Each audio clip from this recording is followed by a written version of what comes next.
Ngarutse mbasuhuza kandi mbaha ikaze kuri Elisa Real Estate. Ni umuhungu wanyu Elisa, mumaze kumenyera. Uyu munsi ubwiza bw'inzu mbazaniye noneho sinzi ukuntu ndi buze kwisobanura mu magambo make, ariko unyemerere tugendane urebe iyo video yose kugira ngo nawe ugende wihera ijisho. Uyu munsi ndumva ntari buze kuvuga ibintu byinshi cyane. Uyu munsi rero nje hano Kibagabaga mbazaniye inzu idasanzwe nk'uko urimo kubibona kuri kamera yawe. Ni inzu ifite ibyumba bitandatu, buri cyumba kigiye gifite douche na toilette, ikagiramo cuisine zigera muri ebyiri. Akaba ari inzu ifite jaride nziza cyane, ni jaride y'akataraboneka. Ni inzu nziza cyane kandi ifite ibikoni bigera muri bibiri. Urumva ko ari inzu y'umuryango yisanzuye. Ni inzu iri presentable rwose. Nyemerera dutemberane kuri ino nzu, ariko niba utarakora subscribe please, iki nicyo gihe, kandaho ubundi twikomereze ibyiza byo nakagaruka.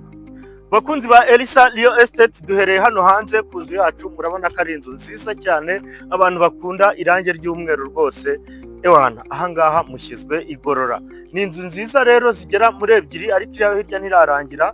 Tuje kubamurikira iyi ngiyi niyo yarangiye, mubona yuko iri tayari. Iyi nzu yacu rero hano hanze murabibona ko ari kuri kaburimbo, ngira ngo sinirwa mavuga ibintu byinshi cyane. Ni muri quartier nziza iri hano munsi y'ibitaro.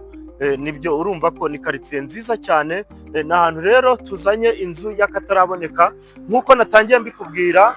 Urimo kunkurikirana, inzu ifite ibyumba bitandatu, douche na toilette esheshatu. Akaba ari inzu ifite parking nziza cyane iri muri cave. Ikindi kandi hano hanze igiye ikikijwe n'indabo nziza cyane z'akataraboneka.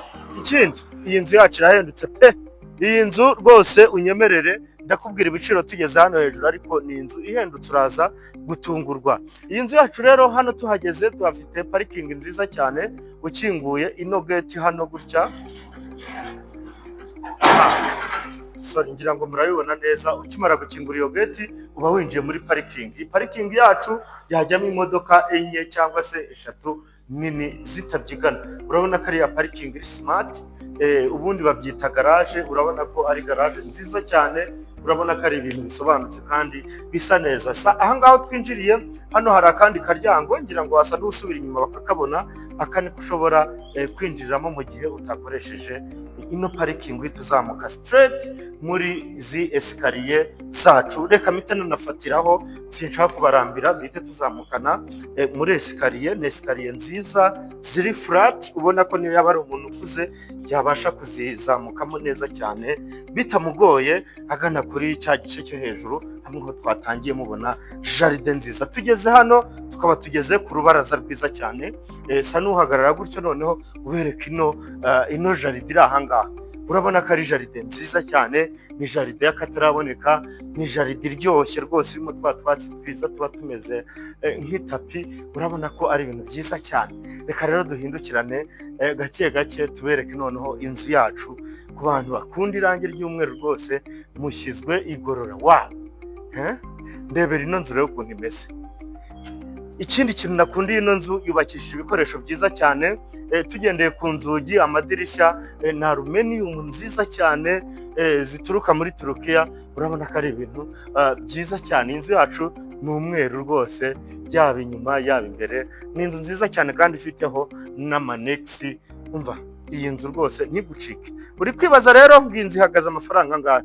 Iyi nzu nziza gutya urimo kubona inyuma yanjye iri ku giciro cya $450,000, kandi ikaba iri muri no side y'ibitaro mukunda mwese.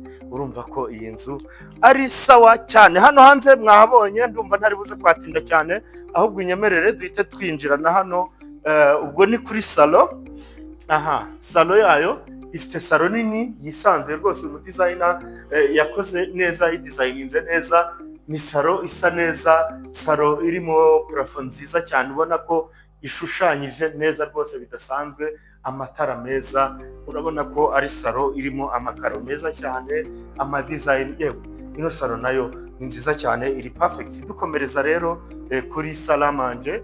Dufite hano salamanje nziza cyane, nayo idesigninze nko kuri salo. Urabona ko design ni imwe, yose ni nziza. Reka nizere ko nta kintu uri buze kunenga, nyamuneka kereka wenda igiciro kiramutse kikurimisa. Ariko ubundi iyi nzu uramutse ushaka kugura inzu muri uyu mwaka, iyi nzu ni nice deal. iri preferable cyane. Dukomereze rero ku gikoni. Iyo tuvuye kuri salamanje duhita dukurikizaho igikoni. Ni igikoni cyiza nacyo ubona ko kirimo utubati twiza tugiye tukizengurutse tw'umweru, utubati dusa neza, utubati twinshi kandi duhagije. Plafoni yindi ni nziza cyane. Ubwo igikoni kiba gifite umwanya wa firigo, tukagira umwanya wa gaze kuka. Urabona yuko umwanya wa lavabo ntibawibagiwe. Mbese urabona ko iki gikoni gisobanutse. Nyemerera duhite dukomezanya mite mboneraho nanabereke no mu gikari direct ntahagaze. Ndimo kwerekeza mu gikari. Hano hari stock nini cyane yisanzuye wayibereka. Urabona ko aho ngaho ariho wabasha gustoka ibintu byawe mu gihe waba uvuye guhaha. Igikari cyacu rero ubwo gikomereza hano tuhafite igikoni cyo hanze cyiza kirimo amashyiga meza. Tugakomeza kuri ino side ya hano hirya aho dusanga akazi k'umukozi. Dukomeze tugenda tubereka ino side ya hano akazi k'umukozi. Hanyuma noneho tugeze aha ngaha turahasanga dushe na toilette by'umukozi. Uhagaze nk'aho ngaho ndumva bibona neza. Urabona ko inzu yacu yihagije rwose. Reka rero dukomezanye mbereke bya byumba bitandatu. Duhere hasi dukomereze rero muri bya byumba nababwiraga. Ukiza hano turasanga esikariye turi buze kuzamukanaho tugiye kuri ya side yo hejuru. Ariko reka mbereke ino toilette ishobora gukoreshwa n'umushyitsi mu gihe waba ufite umushyitsi ntabwo yajya mu byumba. Dukomeze hano aho dusanga toilette nanone y'umuntu uri muri iki cyumba tugiye kubereka.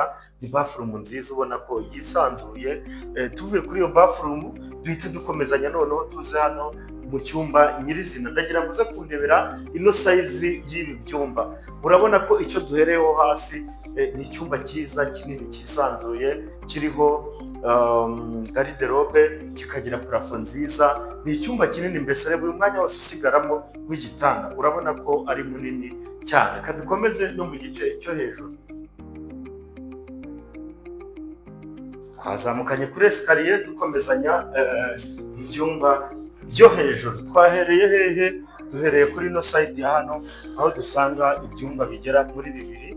Ubwo hari iki ngiki cyo tugezemo aka kanya. Murimo murakibona ko ari icyumba kigari nacyo cyisanzuye kirimo nacyo garde-robe. Ni icyumba kinini ndumva ntakirwa nakivugaho ibintu byinshi, ahubwo nabereka dushe na toilette yacyo ariyo iyi ngiyi. Urabona yuko nacyo gifite dushe nziza na toilette. Urabona ko ari ibintu bigari. Si ibyumba gusa binini, na bathroom zabyo ni nini zigiye zisanzuye. Dukomezanye rero muri iki cyumba tudahagaze kindi. Hano tuhafite ikindi cyumba nacyo kinini. Urabona yuko ufite nk'abana, umukobwa ushobora kurara aha, umuhungu akarara kuri side yo hirya. Ngwino rero hano ubereke ni bathroom y'iki cyumba. Nababwiye ko buri cyumba kigiye gifitemo dushe na toilette. Twakomeje tukiva muri biriya byumba turahita dukomereza kuri ino side ya hano aho dusanga ikindi cyumba. Duhere kuri bathroom yacyo. Bathroom sinirwa zitindamo cyane, zose ziba zisa. Urabona yuko zose zubatse kimwe, zigiye zifitemo ibikoresho bimwe. Dukomeza rero tukiva aho ngaho turaza hano muri iki cyumba kindi. Nacyo ni icyumba cyiza kinini, plafond nziza cyane. Kikaba gifiteho n'agaterasi hariya, ariko nacyo ngira ngo niba murakibona neza. Turahita dukomezanya. Ikivamo nahita njya muri chambre principale. Tubahaye ikaze. Tugikingura no muryango turatangiye chambre principale yacu. Turahera he? Muri vestiaire. Vestiaire irimo utubati twiza kandi twinshi. Urabona ko imyenda yose waba ufite nkeka ko aho ngaho rwose yafitingamo neza. Ino vestiaire yacu rero tuyivuyeho turahita dukomereza hano kuri bathroom. Ni bathroom ya main room cyangwa se chambre principale. Urabona ko ari bathroom nini yisanzuye, nayo isa na za zindi wese k'ikizibushazo nini. Yo nini, urabona yuko ari ngari hari raporo nizo tuvuye kureba zindi. Dukomeze rero tuze hano mu cyumba noneho nyirizina aho dusanga icyumba cyiza, icyumba kinini, icyumba cyisanzuye, kandi noneho yongeyemo hano amagariderobe. In case wa complain gakare yari makeya ushobora kuba wakifashisha n'iyi ngiyi. Uretse yuko ari amagariderobe nkeka ko aba ahagije. Ni icyumba gifite umwanya munini, icyumba gisa neza, icyumba ubona ko giteye amarangi meza y'umweru, plafond nziza y'ipsamu, kandi kikagira agaterase keza cyane. Kuri ino side niba murimo kuhareba neza hari agaterase kaguha view nziza cyane aho uba witegeye umujyi wa Kigali wose. Reka dukomeze rero tujye no kuri cya gice cyo hejuru. Aha twageze kuri cya gice kiriho rooftop yacu. Dukomezanya hano kuri no side hari toilette y'abantu bari kuri rooftop bashobora kuba bakoresha. Urabona ko ni bathroom nziza imeze neza kandi iteguye neza. Aha dukomeza rero tukiva aho ngaho turahita tuza hano kuri no side aho dusanga ikindi cyumba. Ubwo ni icyumba cya nyuma, ndizera ko ibindi mwabibonye. Hano hari icyumba nacyo kinini, ni the same na bya bindi twarebye. Urabona ko cyujuje nacyo ibintu byose. Garderobe kuba cyisanzuye ni kinini. Hano tukagiraho dushe na toilette yacyo. Mbese iyi nzu irisanzuye kandi irihagije rwose, ni ngari cyane. Duhita dukomezanya rero tudatinze tuze kuri no side njye no kubereka na rooftop yacu. Ukiva aho ngaho uhita ukomereza hano kuri no side aho dusanga rooftop. Ni rooftop nziza, ni rooftop ngari, ni rooftop isakaye hejuru, iriho ikirahure. Urabona yuko aha hose ushobora kuhataramira imvura itakugeraho mu gihe imvura yaba yaguye. Mbese urabona ko ari ahantu heza cyane. Ikindi kandi ni rooftop igiye izengurutswe n'ibirahure gusa. Mbese iyi nzu kuri $450 muri no side y'ibitaro rwose. Iyi nzu irahendutse cyane, ni imari. Hindukira ubanyerekere view y'ubu ufite iyo wibereye kuri no rooftop. Urabona ko ari inzu isobanutse kandi imeze neza cyane. Sinasoza ariko nanone ntaberetse igikoni cyiza cyane hano cyo hejuru. Iki ni igikoni gishobora kwakira abantu bo hejuru mu gihe bafite ibirori. Hano si ngombwa kujya gutegurira hasi, bashobora kuba bategurira hano hejuru. Urabona ko nacyo ari igikoni cyiza gisobanutse. Ndabashimiye cyane bakunzi ba Elisalio Estate kuba munkundiye nkabereka inzu nziza cyane. Niba rero ufite gahunda yo kugura inzu tuvugishe tuyikugezeho batarayigura, kandi niba ufite umuntu ushaka kuyigura musharinge ano makuru ubundi aze tumwihere deal hano muri Kibagabaga. Murakoze cyane rero, Imana ibaho umugisha mwinshi, ariko nimugende mudakoze subscribe. Turabakunda cyane.